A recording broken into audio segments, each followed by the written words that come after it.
Good morning. This is Larry McMillan with a stock market update on Tuesday, January 3rd. Happy New Year. We're into a new year of trading now. Unfortunately, pretty much everything is still the same. We're still in a bear market.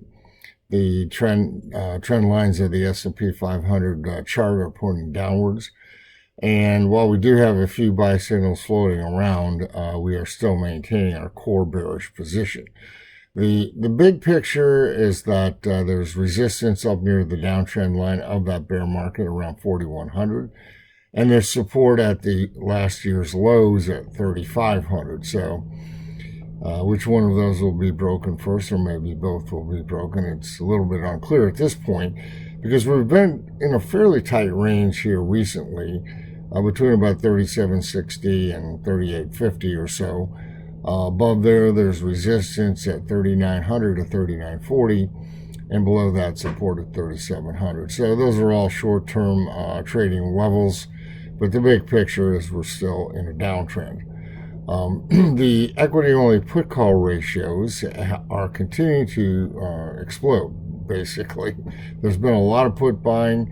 There's been articles about this in many places.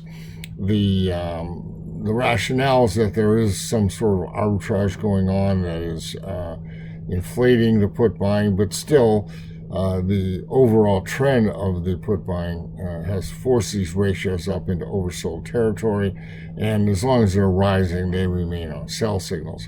We could see them roll over to buy signals, but that somewhere in the future, probably not in the immediate future. Breadth has been somewhat poor. Right now we have mixed signals from our breadth oscillators, and of course new highs have failed to recover, so that indicator involving new highs also remains bearish. The area that is bullish is VIX and the things surrounding VIX. So we have a spike peak buy signal in place there, as well as a trend of VIX buy signal. VIX is trending lower, so that's positive for stocks in theory. VIX has sort of been marching to its own drummer, though, for some time now, so we're not relying really heavily on VIX as a main indicator. The main indicator, of course, still being the trend of SPX. We're also in the final couple days of the seasonal bullish period known as the Santa Claus rally. That ends with tomorrow's trading, Wednesday, January 4th, the close of trading on that day.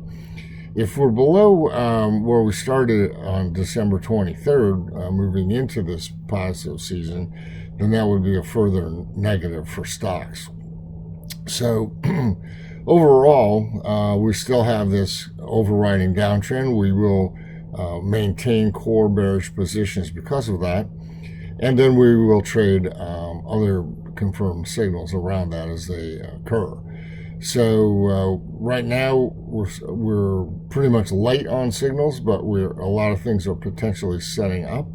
And so I invite you to visit our website, take a look at our newsletters, where we still have some specials going on, some New Year's specials. And meanwhile, have a great but shortened trading week.